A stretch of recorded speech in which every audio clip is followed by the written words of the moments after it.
Hmm, c'est dommage. C'est un peu dommage que un épisode comme ça arrive si tard en fait.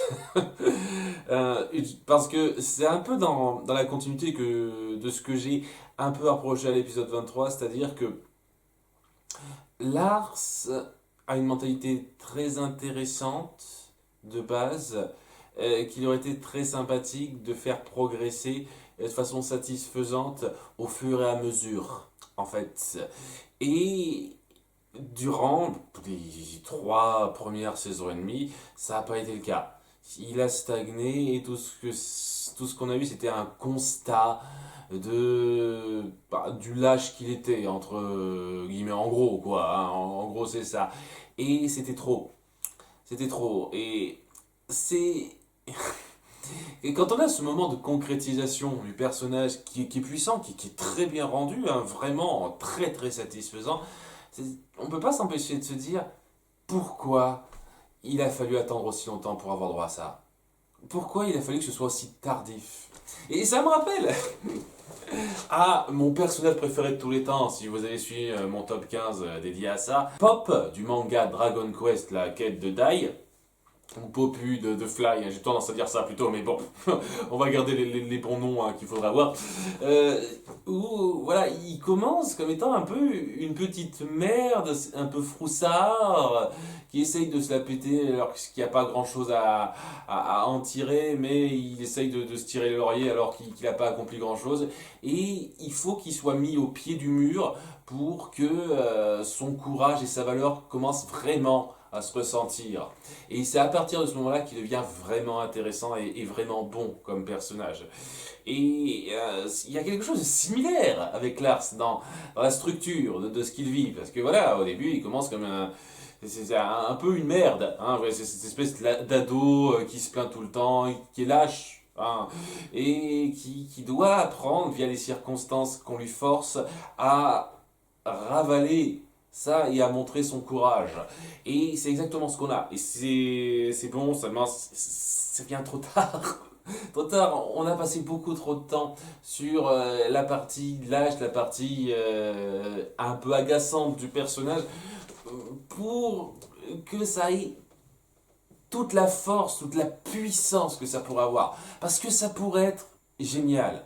Ça pourrait être génial, ce que j'ai ressenti en voyant ça, si on avait passé moins de temps sur lui avec son statut de petit enfoiré avant. Voilà, c'est dommage. Voilà, dommage. Ouais, je sais que je me suis pas encore attardé sur les épisodes pour l'instant, mais bon, étant donné que ça représente un gros morceau de l'épisode, de ce que je viens de décrire, c'est juste. Vous pouvez faire quelque chose de bon comme ça. Pourquoi il a fallu attendre aussi longtemps? Pourquoi il a fallu que vous fassiez stagner le personnage de façon aussi forcée, aussi longtemps, pour amener à ça? C'est vraiment. Ce genre de choses, ça serait tombé plus tôt, ça aurait été parfait. Mais c'est un peu tard. Bon, on va parler un petit peu des épisodes quand même, puisque donc notre ami Steven est donc emmené dans l'espace par j'ai oublié son nom, Aquamarine et Topaz, la fusion de Topaz. Aquamarine, moi qui est un peu la grosse connasse finie, hein, dire elle aime bien voir les autres souffrir, elle est un peu sadique sur les bords, elle s'en fout un petit peu.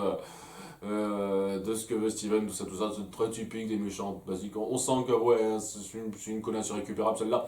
Et, euh, et alors qu'on est un petit peu en chemin et que les moteurs ont quelques ratés, parce que voilà, à cause de l'attaque d'Alexandrite de plus tôt, elle laisse Topaz garder un œil sur Steven et donc Lars qui restait dans le coin. Hein, ouais, le truc avec ça, c'est que d'une part, Topaz, donc la fusion de Topaz les maintient enfermés de la même façon que dans l'épisode précédent. Dans l'épisode final de la saison 4. Sauf que oui, dans cet épisode-là, on a montré que Steven pouvait se défaire de cette emprise-là. Alors pourquoi il ne le fait pas? Pourquoi il essaye jamais de le faire? C'est un truc qu'il pourrait essayer, hein? Vous savez, je forme une bulle et puis ça vous force à défusionner? Non, il ne le fait pas. Pas ce coup-là, parce que c'est pas le propos, ça, c'est le petit truc, hein. En dehors de ça, c'est bien. Ce qui se passe, c'est bien, hein. J'ai pas de problème quelconque avec ça. Il voit un déstabilisateur, c'est une espèce de machin, une espèce de diapason qui peut faire défusionner, enfin, pouffer une gemme facilement. Et il se dit, tiens, Lars, tu vas m'aider à l'atteindre. Mais Lars, il s'y met pas, quoi. Il a aucune volonté là-dedans. Et c'est là qu'il finit par le confronter un peu Steven, mais c'est quoi ton problème, mec? Et c'est là qu'ils finissent par se lâcher un petit peu. Lars qui reconnaît que voilà, il vaut pas grand-chose, il a peur, il a honte de lui. Et ouais, lorsque Steven s'est dit, ouais, non, mais tu les as pas abandonnés, par exemple, à la fête, il y a quelques épisodes, si, si, j'ai lâché la fête, c'est après que je me suis fait capturer. Donc, histoire de bien dire, oui, je suis une merde, c'est un peu comme ça qu'il le ressent. Et Steven essaye malgré tout, malgré ce qui se passe, malgré le fait que bon, il est pris dans la situation, de le comprendre, de louer ses capacités, déjà sa franchise, et aussi de montrer que c'est pas le seul à avoir peur, lui aussi il est complètement dépassé par la situation en dépit du fait qu'il essaye de se donner le beau rôle, tout ça. Et il y a ce rapprochement très fort entre eux où en dépit de tout ce qu'ils risquent, ils sont un peu contents de savoir. Et Steven, en dépit de ce qui se passe, il est content de ne pas être seul, malgré le fait que bon, ça le peine que son ami soit là. Et Lars, il réagit à ça, quoi. Il y a vraiment un échange super fort, hein.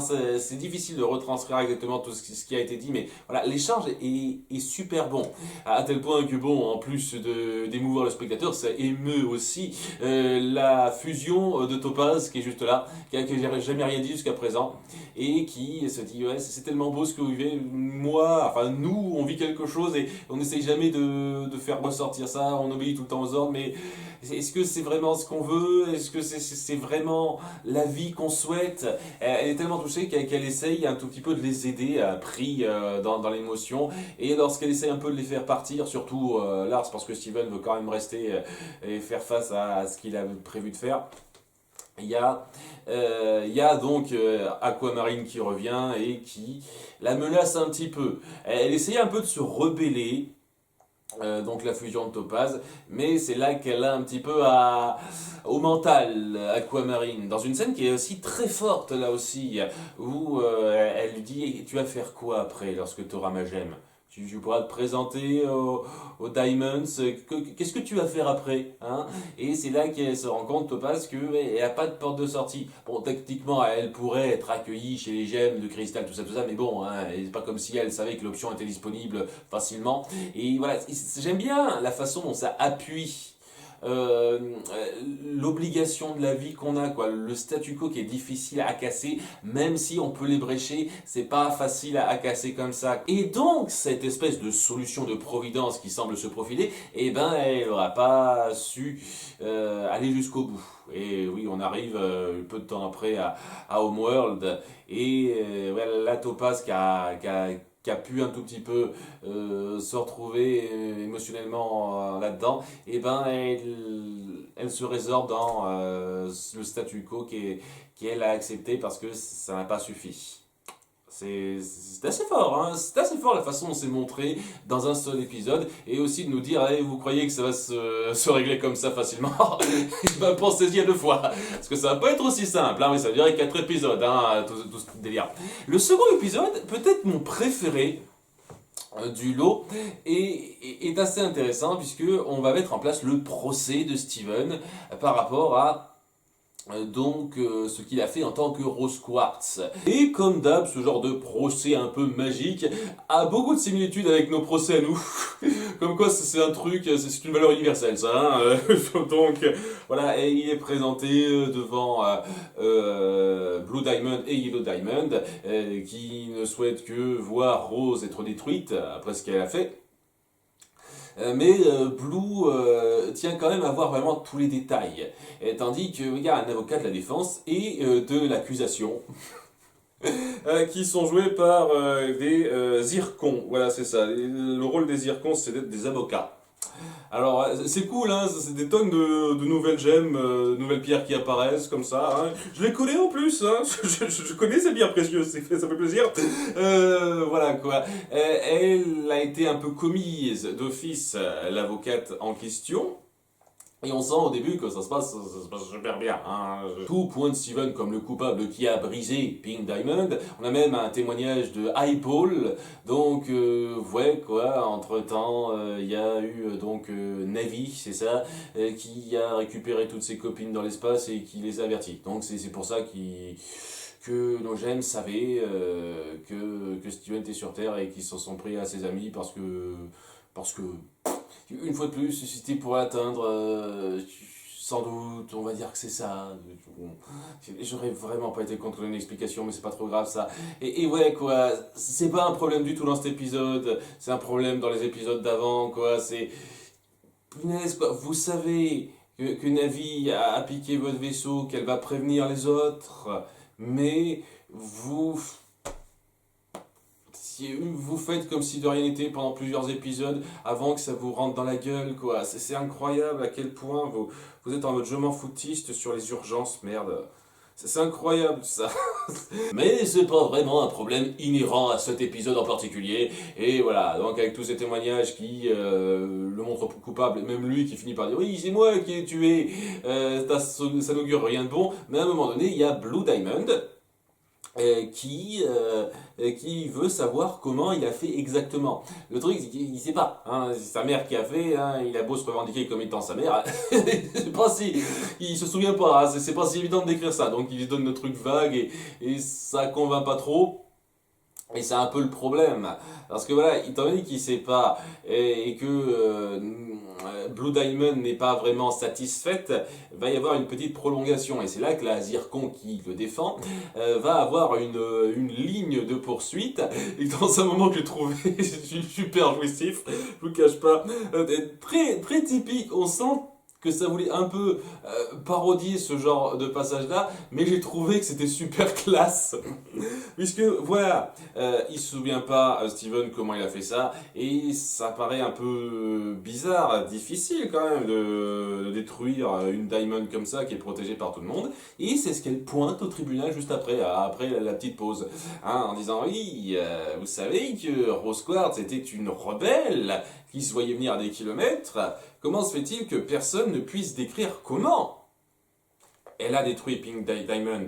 Dans cette configuration, c'est étrange et très improbable que ce soit Rose qui ait pu commettre ce meurtre. Par contre, quelqu'un qu'elle connaissait, qui aurait pu l'approcher, qui aurait pu avoir les moyens d'étouffer l'affaire, aurait pu être à l'origine de ce meurtre. Quelqu'un comme vous. And someone with the authority to cover it up afterwards. Someone with supreme authority. Someone like one of you!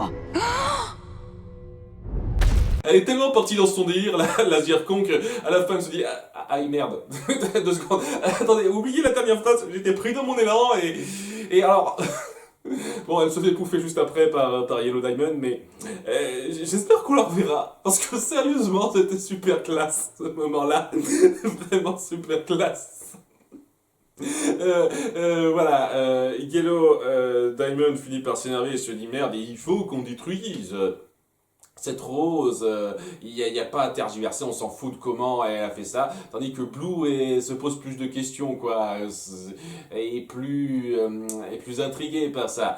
Et ça amène une certaine considération, une certaine question. Est-ce que Rose a réellement tué Pink Diamond? Et c'est ça qui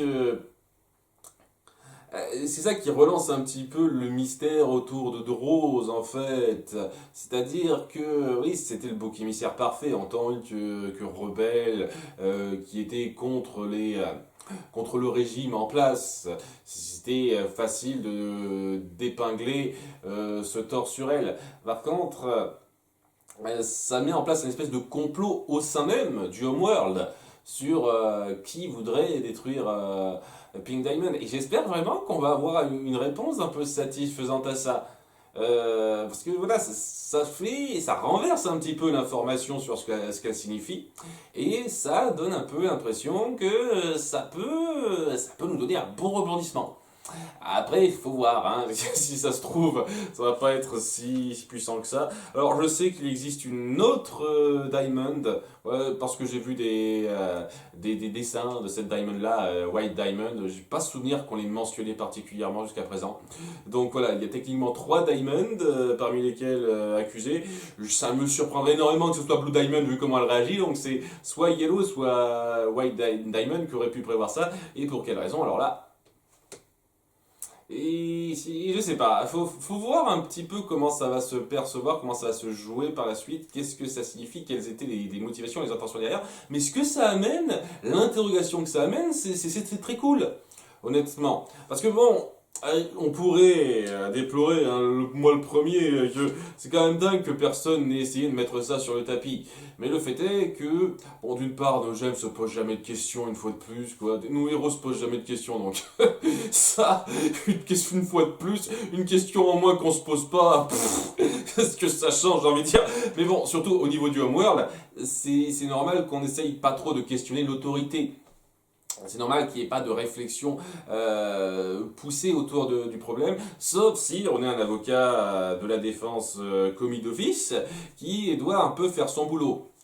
Et donc, voilà, c'est ce qu'on a. Et ça fait plaisir de voir ça, ce rebondissement. J'espère juste que ça va mener quelque part, parce que ça va reposer grandement là-dessus dans l'appréciation de cet épisode. Est-ce que ça va mener quelque part? Ou est-ce que, bon, au final, c'est bien Rose qui l'a tué et il n'y a rien à redire dessus? Et bon, là, c'est moi qui rêve, mais j'adorerais revoir cette Zircon parce qu'elle était trop classe, hein, le peu qu'on l'a vu. Mais bon, je pense qu'elle va se faire briser avec ce qu'elle a dit. Sans doute, malheureusement. En tout cas, voilà, alors que Blue et Yellow se disputent un petit peu sur ce qu'il faut faire pour la procédure, hein, Yellow qui veut qu'on en termine tout de suite et Blue qui veut qu'on poursuive, et il y a Steven et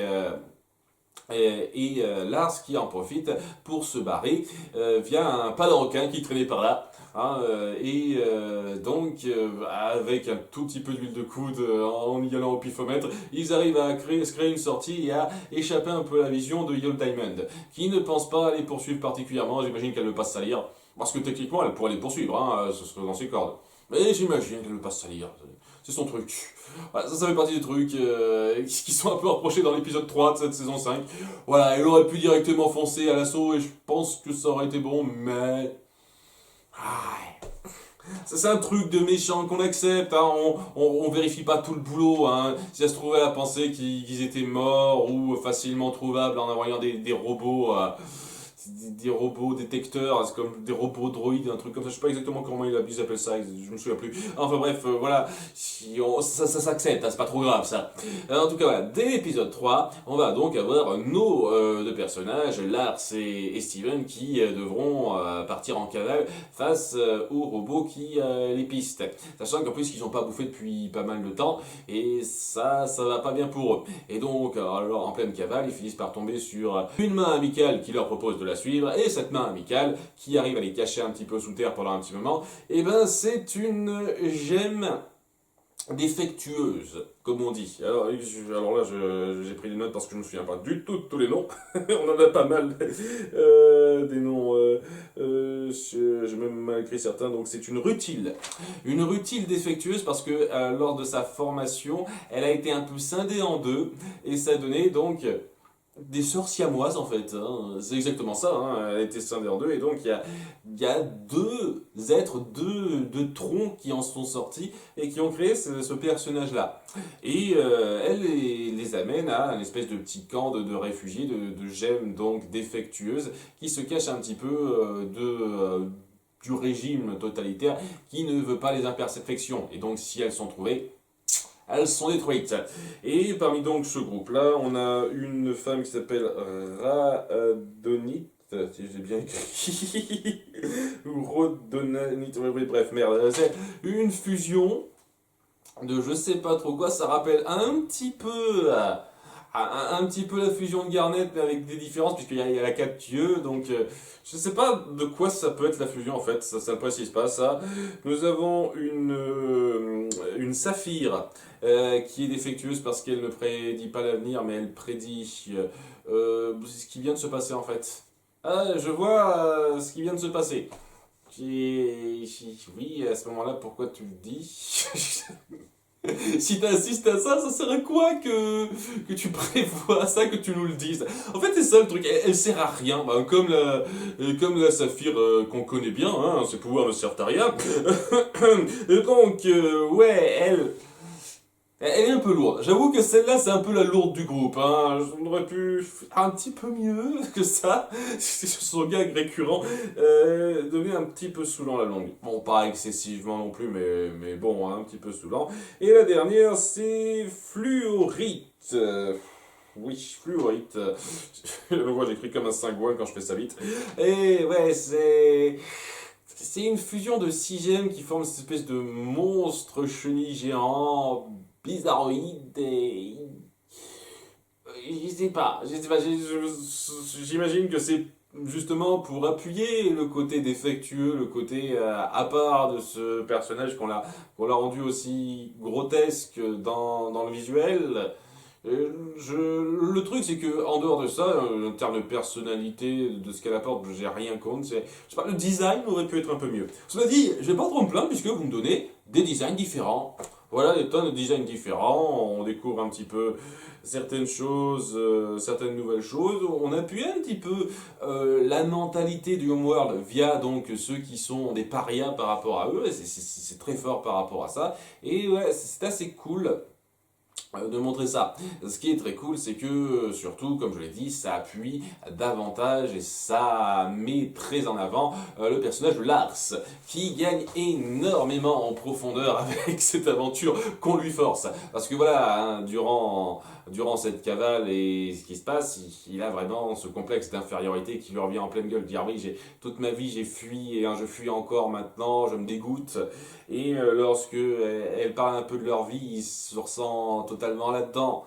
En fait, Lars, parce que là, elles ont fui toute leur vie. Lui aussi, dans un sens, il a fui un peu toute sa vie. Il y a une certaine identification qui se ressent. Ce qui l'amène, lorsque certains robots droïdes, je sais plus, une fois plus robotoïdes, viennent scanner les lieux, à ce qu'ils se mettent à défendre un petit peu le coin en tabassant les droïdes avec ses petites mains et les trucs qu'il trouve par terre. Et il a de la chance parce que lui, il se fait pas remarquer, il a pas de gemme. Et ces robots détecteurs, ils détectent les gemmes. Et lui, il s'accapare, il en profite bien. Et ça, c'est fort. Ouais, c'est un grand moment d'accomplissement de sa part. Oui, il se montre enfin courageux. Oui, je participe enfin à la bataille. Il y a un moment où je le trouvais super beau aussi par rapport à lui et Steven lorsque ils sont prêts à se protéger un peu l'un l'autre. Ils se mettent la main sur le ventre comme la première fois qu'on a montré ces deux personnages-là copinés dans la saison 1, quoi. C'est leur petit geste à eux. C'est cool de rappeler à ça, c'est assez joli. Et donc voilà, quoi, il se jette dans la mêlée, il combat avec Steven en utilisant de sa supériorité face à l'ennemi, mais malgré tout, en dépit de ça, il finit par être pris dans une explosion qui le finit un petit peu. Semble-t-il, c'est pas clair à 100%, mais ça a l'air plutôt évident qu'il a l'air mort. Et ouais, lorsque Steven voit son cadavre, il se met à pleurer, et je suis sûr que vous attendiez à comment je réagirais par rapport à ce qui s'en suit. Steven ne possède pas les larmes de guérison, il possède la salive de guérison, mais ces larmes ont la capacité de ressusciter. Ouais, carrément. Est-ce que ça peut ressusciter les gemmes brisées aussi ou seulement les humains? Enfin, les créatures vivantes, parce que les humains, les lions, tout ça. C'est. Voilà, les pouvoirs de Rose sont putain de cheatés quand même, hein. Ah ouais, les trucs qu'elle peut faire, c'est dingue, hein. Quelle capacité n'a-t-elle pas, celle-là, hein. C'est le mage blanc ultime du groupe, hein. Faut dire ce qui est, hein. Si on doit faire le comparatif avec le RPG, hein. C'est trop ça. Donc, ouais, y a Lars qui revient à la vie dans un moment. Donc, qui m'a un petit peu... bien sûr que ça m'a un peu gêné parce que ça repose sur les mêmes principes qui méritent un petit peu ce pouvoir qui sort un peu de nulle part, qui sauve la situation alors qu'on croit le personnage mort. C'est grossier, mais je Ça m'a pas autant énervé que dans Réponse, par exemple, parce que au moins juste après, on lit ça à quelque chose d'un petit peu plus recherché que juste le pouvoir magique te guérit, la vie est belle et puis on poursuit la vie. Non, non, c'est beaucoup plus loin que ça, quoi. On montre que ça affecte Lars à un niveau beaucoup plus poussé que simplement il est ressuscité, la vie continue, tout ça, tout ça. C'est un peu plus poussé. Et donc, on rebondit là-dessus en faisant le lien avec Lyon, où on explique enfin la logique du personnage. Ça explique pas tout, mais je vais dire un truc. Je suis à peu près satisfait. Voilà, je suis à peu près satisfait avec ce que vous avez montré dans cet épisode sur ce que signifie Lyon. Même s'il y a du ta gueule, c'est magique un peu notable, hein, c'est toujours un peu gênant, mais une fois de plus, au moins ça se lie à quelque chose qui a été mis en place avant. Parce que voilà, Lars, en renaissant de ses cendres, entre guillemets, eh ben, il a gagné un teint plus rose. Ses cheveux, notamment, hein, sont beaucoup plus clairs. Et, alors qu'il discute un petit peu de ce que ça signifie, il y a un peu de remplissage dans cet épisode 4, je vous le cache pas. Il y a Steven qui se rend compte que c'est très similaire au teint de Lion, surtout quand il essaye de lui toucher les cheveux, sa main entre dedans. Et il se dit, c'est bizarre, et c'est là qu'il se dit, ah mais attends, ça me rappelle quelque chose, parce que bon, quand il lui arrive de réfléchir, il sait être un peu intelligent et penser à des trucs logiques, Steven, ça fait plaisir quand ça arrive, et ouais, quand il a dit, attends, c'est exactement comme Lion, et donc il essaye de rentrer là-dedans, dans sa crinière, dans ses cheveux. Voilà. Au passage, j'avoue que c'est pas super pratique, parce qu'il a jamais eu une chevelure ultra poussée, Lars. Donc ils essayent du mieux qu'ils peuvent dans l'animation d'étirer ça de façon à ce que ce soit crédible. Bel effort, hein, bel effort. Donc, ouais, il entre dans ses cheveux et il entre dans le même monde parallèle magique que la crinière de Lion. Et ce coup-ci, eh ben, c'est relié. Ça tombe bien, mais ça arrange pas mal le scénario. Mais voilà, c'est cette île qu'il a créée en ressuscitant Lars, eh ben, elle est reliée à l'île de Lion. Et c'est, je tiens à le dire, la première fois qu'on emploie Lyon de façon vraiment, vraiment notable et vraiment satisfaisante dans cette histoire, alors que dans des tas de circonstances, on aurait pu faire sans Lyon en fait. Hein. Je le cache pas. Vraiment, je pense que je pourrais me pencher sur tous les épisodes où on donne de l'importance à Lyon quand il apporte quelque chose, et on aurait pu remplacer ça par des petits trucs qui n'auraient pas changé grand chose. Là, la capacité de Lyon a un rôle super pivot et il sert pas à rien. Donc ça fait plaisir. Ça fait plaisir. Voilà, je tiens à le dire. Donc, ouais, il y a donc ce passage qui se fait et Steven a donc le moyen de rentrer chez lui via crinière interposée, entre guillemets. Et donc c'est super, seulement il y a un petit problème, Lars pourra pas. Il essaye un petit peu dans un moment comique, mais Lars pourra pas. Et il finit par avoir ce dernier sursaut de courage en se disant, écoute, vas-y, rentre, amène les autres gemmes avec toi pour qu'elles puissent être en sécurité, moi je reste là, tu trouveras moyen de me ramener, je vais être courageux pour nous, je vais être brave.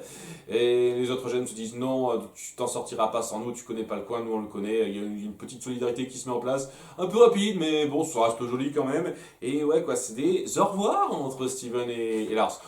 Techniquement, il peut se revoir n'importe quand, hein. Il peut faire le trajet quand il veut, mais voilà, ce sont des au revoir assez jolis où Lars a sa grande concrétisation, sa grande consécration, où il montre enfin le courage qu'il peut avoir. Et ouais, c'est un moment très joli, des avoirs très jolis, et à la fin, Steven finit par accepter ça, retourner chez lui, alors que toutes les autres gemmes étaient parties à sa recherche, complètement affolées, et voilà, ce sont des retrouvées un peu rapides. J'aurais pas été contre qu'on passe une petite vingtaine de secondes de plus sur cette partie-là, qu'on fasse un tout petit peu moins de remplissage dans les dialogues au début de cet épisode et qu'on passe 20 secondes de plus dans les retrouvailles entre Steven et les autres. Mais voilà, c'est là que ça se termine. Steven peut continuer à être à Beach City, mais ce coup-ci, il y a une urgence à traiter avec Lars, et j'espère J'espère qu'on va pas faire comme si c'était pas important dans plusieurs épisodes de remplissage. J'espère qu'on va éviter ça. Je sais pas pourquoi je me fais des illusions, bien entendu, quand on aura des épisodes comme ça. Mais bon, j'espère quand même qu'on saura rebondir là-dessus, et surtout par rapport à Sadie. J'espère qu'on mettra Sadie au parfum et qu'on pourra créer pas mal de bonne écriture autour de ça. Et voilà, globalement, ouais, c'était très satisfaisant ce quadruple épisode. Ça m'a beaucoup plu sur pas mal de points. La séquence du tribunal, j'ai adoré. Vraiment, j'ai adoré comment c'était présenté. J'ai adoré comment Steven était prêt à abandonner. Mais il y a eu ce moment où on remet la vérité en question. J'avoue que c'était super bon ça. Et j'ai particulièrement apprécié le développement de Lars là-dedans et sa relation avec Steven. Et c'était très beau. À ce niveau-là, ça m'a bien plu. C'est un bon départ en fanfare pour la série. Le meilleur début de saison qu'on a eu jusqu'à présent. Et il fallait attendre la dernière pour que ça arrive. Et ça faisait plaisir. Ah oui, après, je vais dire un truc. Le découpage en saison, maintenant que je m'y penche, c'est un peu superflu, honnêtement. Hein. C'est des épisodes qui suivent les uns à la suite des autres. En tout cas, voilà, c'est un très bon départ pour cette saison 4, saison 5. Et si ça se poursuit comme ça promet d'être très bon, hein, d'être du très bon. Hein. Ça passe sur les chapeaux de roue, là. S'il vous plaît, continuez. Chaque fois je dis ça, et la plupart du temps je suis déçu. Bon, on verra bien. À bientôt pour les épisodes 5-6. Bye.